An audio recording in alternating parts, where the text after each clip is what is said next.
বিয়ের 5 দিন পর বিকেলবেলা আমি আমার শাশুড়ির সঙ্গে চিকেনে বসে তরকারি কাটছি। তার সঙ্গে এখনো অতটা সম্পর্ক হয়ে ওঠেনি। একটু আধটু কথা হয়, এটা ওটা জিজ্ঞেস করেন তিনি। আমি নরম গলায় উত্তর দেই, এতটুকুই। আজ হঠাৎ করেই তিনি আমায় বলল, জেসি, তাড়াতাড়ি বাচ্চা নিবা, এই বছরের ভেতরেই। আজকালকার মেয়েরা তো বাচ্চা কাচ্চা নিতে চায় না তাড়াতাড়ি করে। তুমি এরকম করবা না, মনে থাকবে কথাটা? কি লজ্জার কথা! এরকম কথা কি উত্তর দিব আমি? উত্তর দিলাম না। আমি চুপ করে রইলাম। তরকারি কাটতেছি, তাই করতে লাগলাম আপন মনে। এই কথার উত্তর দেওয়ার মতো অতটা সম্পর্ক তার সঙ্গে এখনো আমার হয়নি।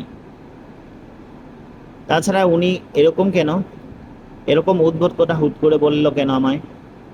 বিয়ের সপ্তাহ তো হয়নি এখনো।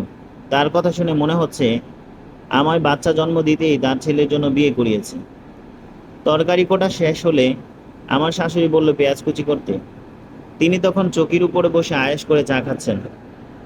তখনই হঠাৎ করে একটা মোটা মতো মেয়ে এসে উপস্থিত হলো। তার গায়ে বাহারি সাজ, গলায় সোনার চেন চিকচিক করছে, হাতে কাচের আধা ডজন রঙিন চুড়ি। কি মিষ্টি চেহারা! মোটা মেয়েরাও যে এত অসম্ভব রকমের রূপবতী হতে পারে, একে দেখে প্রথমবার বুঝলাম। কিন্তু ওর মুখখানা মলিন, চোখের নিচে কালি জমে আছে। এসে মায়ের পায়ে কদমবুসি করলো সে। মা তখন আমায় বলল, তোমার ননদ, ওর নাম মেহেরুন। বিয়ের সময় এখানে থাকতে পারিনি, তার শ্বশুর বেশি অসুস্থ ছিল। মৃত্যু সজ্জায় ছিল ওর শ্বশুর। কিন্তু কি ভাগ্য দেখো, তোমার বিয়ে শেষ, ওর শ্বশুর দিব্যি সুস্থ এখন। আমার মেয়ের ভাগ্যই খারাপ, নিজের ভাইয়ের বিয়েটা খেতে পারলো না। আমি একবার মেহেরুনের দিকে তাকালাম, তাকিয়ে চমকে উঠলাম। তার নাকের ডগা লাল টুকটুকে হয়ে গেছে, চোখের পাপড়ি কাঁপছে তীর তীর করে, যেভাবে বাতাসে শিরীষ গাছের পাতা কাঁপে। টপ টপ করে পাপড়ি ভিজে, চোখ থেকে ফোঁটা ফোঁটা জল গালে গড়াচ্ছে। চিকচিক করছে ফর্সা গালের উপর সেই জল। আমি তাকে কিভাবে সান্ত্বনা দিব কিংবা কিছু বলবো, তাও বুঝতে পারছিলাম না। কিছু বলার আগেই দেখলাম নাক মুছে আঁচল চেপে কাঁদতে কাঁদতে চিকেন থেকে বেরিয়ে গেল। আমি শাশুড়িকে ভয়ে কিংবা কি এক সংকোচে জিজ্ঞেস করতে পারিনি যে মেহেরুন এইভাবে কাঁদছে কেন। রাতে আমরা সবাই খেতে বসলেও মেহেরুন দেখা গেল না টেবিলে। আমি মাকে জিজ্ঞেস করলাম, ও কোথায়? ও খাবে না মা? আমার শাশুড়ি বলল, কার কথা বলতেছো তুমি? আমি বললাম, মেহেরুন, আমার ননদ মেহেরুনের কথা। তিনি বলল, এখন খাবে না, পরে খাবে। এরপর সাহস করে জিজ্ঞেস করে ফেললাম, মা, ওর হাজবেন্ড আসেনি ওর সঙ্গে? আমার শাশুড়ি থতমত মুখে বলল, ওর স্বামী প্রবাসে থাকে সিঙ্গাপুরে, আসবে কি করে? আর তাড়াতাড়ি খাও তো, খাবার সময় কথা বলা ঠিক না, গোনা হয়। আমি আর কিছু জিজ্ঞেস করলাম না। শাশুড়ি এমনিতেই মুখ ভার করে রেখেছে। শুধু হাসলাম মনে মনে, ভাবলাম মানুষ এরকমই, নিজের মতামতকে জাহির করার জন্য হলেও তার ধর্মের বাণী বলতে চালিয়ে দেয়। খাবারের পর্ব শেষ যখন, শুতে যাব, তখন আমার স্বামী রাতুলকে বললাম, রাতুল, মেহেরুনের কি হয়েছে বলো তো? মা যখন আমার সঙ্গে পরিচয় করিয়ে দিল ওকে, তখন তার চোখে জল দেখলাম। মুখে আঁচল চেপে সে ওখান থেকে চলে গেছে তাড়াতাড়ি করে। তারপর আমার সামনে আসেনি কেন? কোনো সমস্যা? রাতুল অনেকক্ষণ ধরে চুপ করে রইল, তারপর ফুস করে নিঃশ্বাস ফেললো। বলল, ওর বিষয়ে তুমি কখনো মাথা ঘামাবে না, অত আগ্রহ ভালো না, বুঝছো? আমি অবাক হলাম। রাতুল মেহেরুনের নাম শুনে এরকম ক্ষিপ্ত হলো কেন? ওর বোনের সঙ্গে ওর সম্পর্ক ভালো না নাকি? সাত পাঁচ না ভেবে আমি আবারও ওকে জিজ্ঞেস করে বললাম, তোমার বোনের কথাই তো জিজ্ঞেস করেছি, এতে অত রাগ করার কি আছে? রাতুল কথা বলো না, সে বরং আমার কাছে টেনে আদর করতে চাইলো। আমার এসব ভালো লাগছে না, বললাম। আমার মন ভালো নেই। রাতুল কথা শুনলো না। আমাদের দেশের পুরুষগুলো এরকমই, পুরুষত্ব তো, তাদের ইচ্ছা দাস হতে হয় ঘরের নারীদের। তাদের কথাই শেষ, এরপর থেকে কথায় কাজ হবে না। ওর যা চাইবে ওরা যা চাইবে ঠিক তাই হবে, তাই করতে হবে নারীদের, না করলে শক্তি খাটিয়ে হলে আদায় করতে নিবে। রাতুলকে সরাতে চেষ্টা করে সরানো গেল না। ও তার বাসনা পূর্ণ করেছে। আমি নিজেকে হঠাৎ করে ঝড় ভাবলাম। শুধু টের পেলাম চোখের কলবে নলার মতো জল নামছে। এরই মধ্যে আমার কানে একটা রিনিঝিনি কান্নার শব্দ ভেসে আসলো। এই গলাটা আর কারণ না, মেহেরুনের। মেহেরুন এত রাতে কাঁদছে কেন? ওর কি এমন দুঃখ যে কাছে? আমার ভালো লাগছে না কিছুই, খুব মন খারাপ লাগছে। নিজেকে হঠাৎ অপয়া মনে হচ্ছে। আমি রাতুলকে ধাক্কা দিয়ে দূরে সরিয়ে দিলাম। রাতুল রেগে মেগে আগুন হয়ে গেল, গলায় তেজ নিয়ে বলল, তোমার সমস্যা কি? আমি বললাম, কিসের সমস্যা? কোনো সমস্যা না। সে রাগে কাঁপতে থাকা গলায় বলল, তাহলে এরকম করছো কেন? আমি বসে যাওয়া গলায় বললাম, আমার ভালো লাগছে না তাই। তুমি জোর করে করছো কেন? তোমার কি সমস্যা? আমি ভাবলাম রাতুল আমার প্রতিবাদী গলায় চুপসে যাবে, কিন্তু সে চুপসে না গিয়ে রাগে কিরমির করতে করতে আমার গলায় শক্ত করে চেপে ধরে বলল, তোমার নাগার আছে তাই না? প্রেম ছিল, বাবা মা জোর করে বিয়ে দিছে, এই জন্য এরকম করতেছো?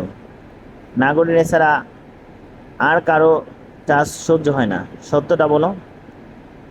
আমার এত রাগ পেল, আমি ওর দুহাত এক ঝটকায় ছাড়িয়ে নিয়ে অনেকটা ধমকে গলায় বললাম, তুমি এরকম মাস্তানি দেখাচ্ছ কেন? আর এসব কি বলছো? মুখে যা আসে তাই বলবা, আর আমি সহ্য করব? আমি তোমার কেনা পুতুল নাকি যে তুমি আমার অনুভূতি না নিয়ে, আমার ভালো লাগা খারাপ লাগা না জেনে ইচ্ছা তাই যা ইচ্ছা তাই করতে চাইবে আমার সঙ্গে? মেজাজ ভীষণ খারাপ হলো আমার। আস্তে করে বললাম, অবলা পেয়েছো? রাতুল বিছানা থেকে নেমে গেল প্রচন্ড রাগ নিয়ে। অদ্ভুত বিষয় হলো অদ্ভুত বিষয় হলো সে এই ঘর থেকে গিয়ে ও ঘরে মেহেরুনকে অশ্রাব্য ভাষায় গালাগাল করতে লাগলো। মারছে হয়তো।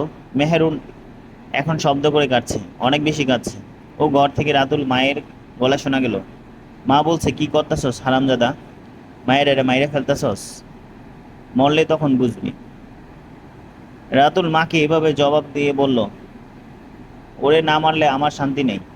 তার শরীর জ্বলতাছে, কান্দে, গলা ছেড়ে কান্দে। ওরে আমি এখন জরমের কান্দান কান্দাইমু, জ্বালা যন্ত্রণা দূর করব। রাতুলের মা চিচি করে বলল, এখন থেকে বের হয়ে যা বলতেছি, নয়তো থাপ্পড় দিয়ে সব দাঁতগুলা ফেলাই দিব তোর। রাতুল মান শাসন মানল না, সে পাল্টা ধমক দিয়ে বলল, তুমি তোমার ঘরে গিয়া চুপচাপ শুইয়া ঘুমা গিয়া, এখানে এসে তোমার নাক গলাতে হবে না, যাও বলছি। রাতুল তার মায়ের সঙ্গে এরকম নোংরা ব্যবহার করেছে, ও এরকম দুশ্চরিত্রের লোক, তাছাড়া বোনটি এভাবে অকথ্য ভাষায় গালাগাল করছে, ভাবতেই আমার গা গুলিয়ে উঠল। আর তখনই নিজের ভাগ্যকে আমি অভিশাপ দিলাম, আর বুঝতে পারলাম আমার জীবনে সবচেয়ে বড় ক্ষতিটা হয়ে গেছে ইতিমধ্যে। সে রাতে ঘরে এসে আলনা থেকে শার্ট নামিয়ে কাঁধে ফেলে বেরিয়ে যাচ্ছিল রাতুল। আমি পেছন থেকে ওকে জিজ্ঞেস করলাম, কোথায় যাচ্ছেন অত রাতে? রাতুল বলল, আরেকটা বিয়ে করতে যাইতেছি। তোমার দ্বারে কাছেও তো ঘেঁষা যায় না, এরকম বৌদি আমি করব কি? ঘরে সাজায় রাখবো নাকি? যার দ্বারে কাছে ঘেঁষা যায় না ওরকম একটা মেয়ে বিয়ে করে আনবো গিয়ে, তারে এনে তোমার সামনে অশ্রাব্য কথাগুলো বলে ঘর থেকে বেরিয়ে গেল। সারা রাত আমার ঘুম হলো না, কেঁদে কেঁদেই কাটানো হলো রাতটা। পরদিন সকালবেলায়ও রাতুল ফেরেনি। আমার শাশুড়ি আমায় রান্না বান্না কি করতে হবে বুঝিয়ে বলে প্রতিবেশীর বাড়িতে গেলেন আড্ডা দিতে। এই সুযোগে আমি রান্না চড়িয়ে মেহেরুনের কাছে গেলাম। গিয়ে দেখি সে চুপচাপ খাটের উপর পা গুটিয়ে বসে আছে। তার চোখ লাল টকটকে হয়ে গেছে, নাক মুখ ফোলা, সারা রাত কাঁদছে হয়তো। আমাকে দেখে কিছু বলল না, আগে যেমন বসেছিল ঠিক ওরকম ভাবেই বসে আছে। আমি গিয়ে ওর পাশে বসলাম। তারপর বললাম, মেহেরুন, তোমার সঙ্গে রাতুলের আসলে কি ধরনের সমস্যা বলো তো? ও তোমাকে রাতে এভাবে অকথ্য ভাষায় গালাগাল করলো কেন? তোমার গায়ে হাত হাত তুললো কেন? মেহেরুন প্রথমে কিছু বলতে চায় না, সে ভয়ে আড়ষ্ট হয়ে যাওয়ার গলায় বলল, আমি কিছু বলতে পারবো না বোন, আমাকে দয়া করে কিছু জিজ্ঞেস করবা না তুমি, আল্লাহর দোহাই লাগে, আমাকে কিছু জিজ্ঞেস করবা না। আমার গলা টিপে মেরে ফেললো তুমি বরং, তবুও কিছু বলবো না। কিন্তু আমি নাছোড়বান্দা, যে করে হোক এর রহস্য আমাকে জানতেই হবে। অনেক চেষ্টা ফিকির করে ওকে অভয় দিলে তখন সে যা যা বলল তা শুনে আমার গা শিউরে উঠল, চোখ অন্ধকার হয়ে গেল। তখন শুধু মনে হলো, মানুষ এরকম নিকৃষ্ট হয় কখনো? মেহেরুন বলল, চলবে। কান্না ভেজা রাত, অনন্য শফিক, প্রথম পর্ব।